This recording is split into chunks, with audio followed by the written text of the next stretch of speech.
Good evening, welcome back to In the Khud. This is 21st June 2023, 6:48 p.m. and this is the 200th vlog of In the Khud. Yes, please, thank you for being with me for 200 episodes. Come to think about it, there's been nobody here except for me. There's a very deep philosophy behind that, and In the Khud itself is a very deep philosophy in it. It's about a mindset. Probably rant about it in another video, but in today's video I'm going to talk you through this little render that you see on my screen here. And there's actually a funny story behind this. In yesterday's episode I told that I'm going to go and I have to make a static render, okay, for this product for the full-time job.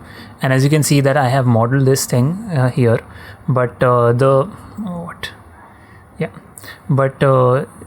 things are a bit wonky over here. I'm going to go through why that is the case, but the process of making this was a little interesting because I actually went to the store and I bought this pack.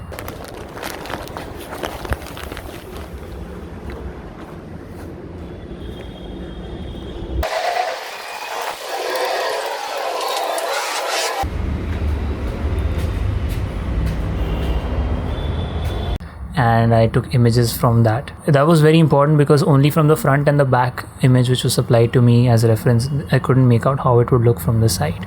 So the side profile and the bottom especially. So that packet my mom has taken to the store because the store person, that guy my mom knows.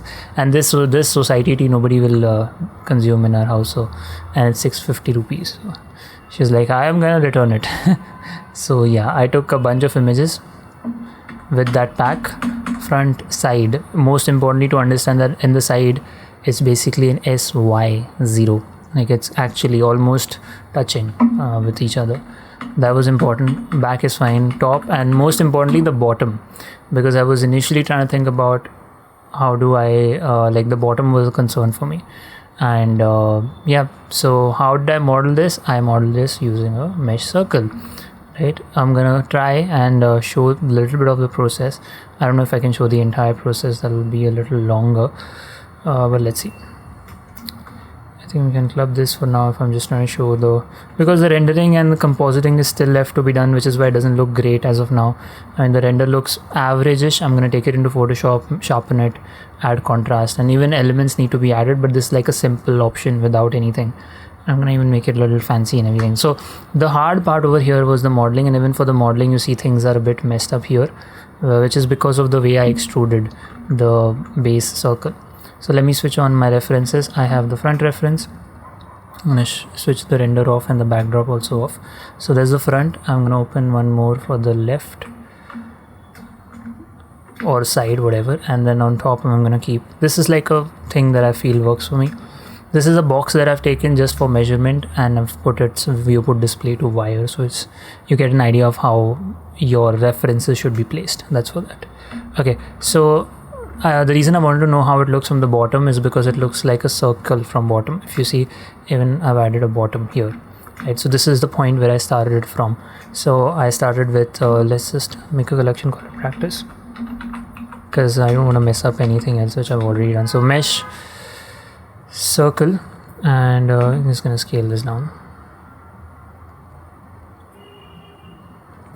It's here, tab in, and it's at the smooth tool currently. Okay, SX, make it kind of like oval.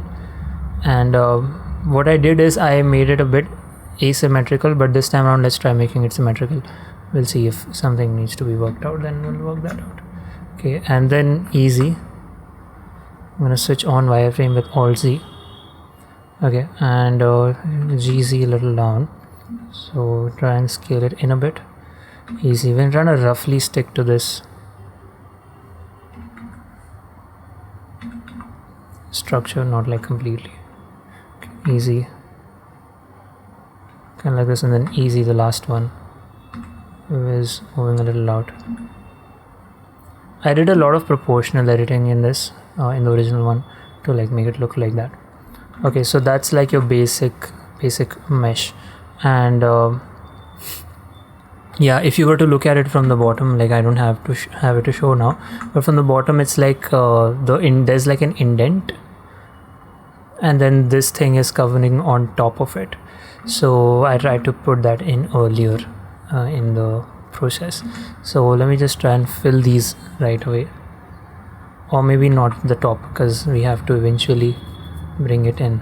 This is the advantage of having done the process once, like you know what not to do. So if I do an SY0, this is exactly what I am supposed to do with it, okay, for this part.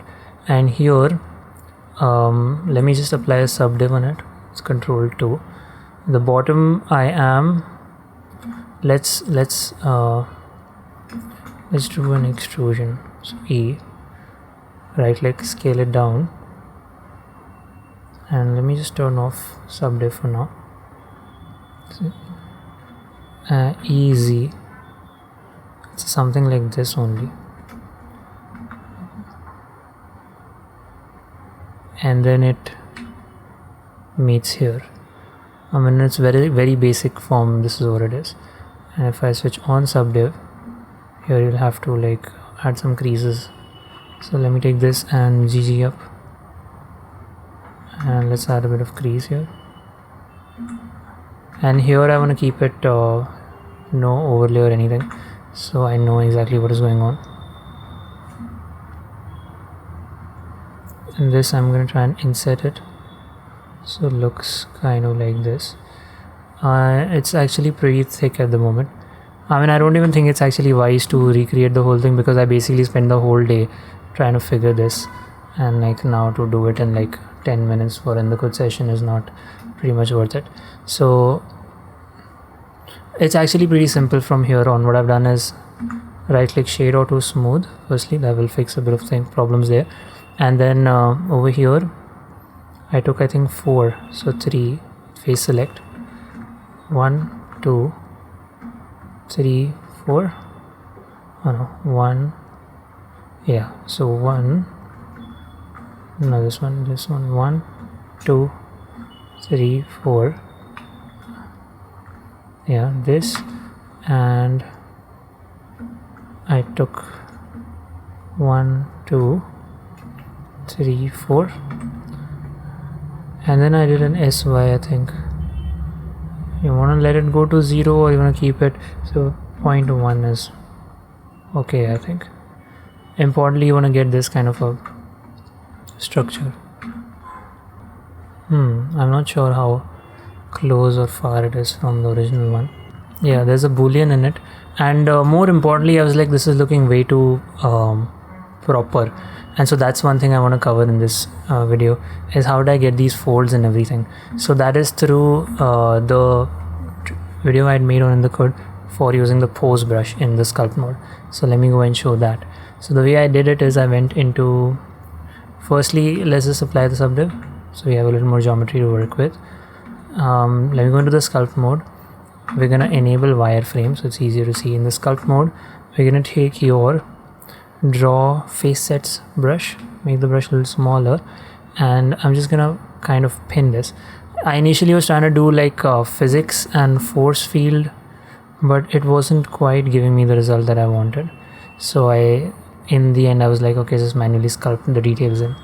So that's what I've done. I'm trying to mark this area where it will be like a pinning situation for the brush, so it doesn't interfere there.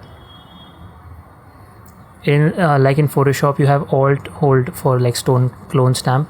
In Blender you hold it on Control and then you paint, so it takes that like a clone stamp tool situation. If you want to erase anything, you Control click in the middle where it's nothing and then paint over. Okay, so once that is done, what you want to do is you want to come in and take your pose brush, and there's some settings you have to tweak here. So inside tool, you're gonna come in here, this you're gonna make it cloth simulation, squash and stretch, face sets. These are important settings. And then here, once that is done, you can make the brush a little bigger and just move around until you get the desired result. So I was trying to keep it like very subtle, but you see you get these natural kind of cloth folds which are very important. Even in this reference, if you see, this is not that reference, but those are like very important. It can't be very computer generated otherwise. Yeah, so this is like a way I made those things. just that little deformation in it. And the biggest problem I ran into is with this method is if you do it that way, what happens is your geometry gets very messed up. Like if you see here, it's super messed up. So then I had to spend a lot of time trying to clean the geometry, because even here if you see the geometry, I had to like individually select those vertices and move them around, and even here things are a bit messed up. So what I did is I instead went into the sculpt mode. Okay, one thing that I learned is you want to remove this face set. What you do is face set from visible, and that will be removed. So I went into the sculpt mode, and then I hold down shift to smooth these vertices and stuff like this. So yeah, this was like my workflow of making this thing. Now I'm in the rendering phases. I have to still figure some things out to render it and make it look nice to be, for lack of better words. But yeah, that's what the entirety of today went in. And I woke up with a bit of a stress situation, like, okay, will I be able to model it or not? Because right off the bat I was thinking about, is it going to be a mesh circle that you start with, or is it going to be something else that you start with? Do you start with a cube or whatnot? So it's a bit of a relief that it feels like, okay, you know a bit of modeling, because otherwise things seem to be really challenged in terms of, do I really know how to do things? Anyway, so with that said, maybe there are a few small things I've learned that are worth documenting. These are like, okay, preferences and everything, because I've reset the computer, Blender is reset, so all these I spent time to make sure.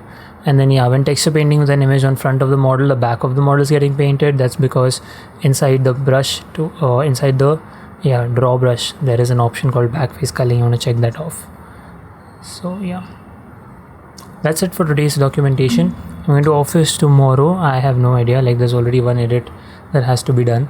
So yeah, I'm not particularly excited about it, but let's see how it goes.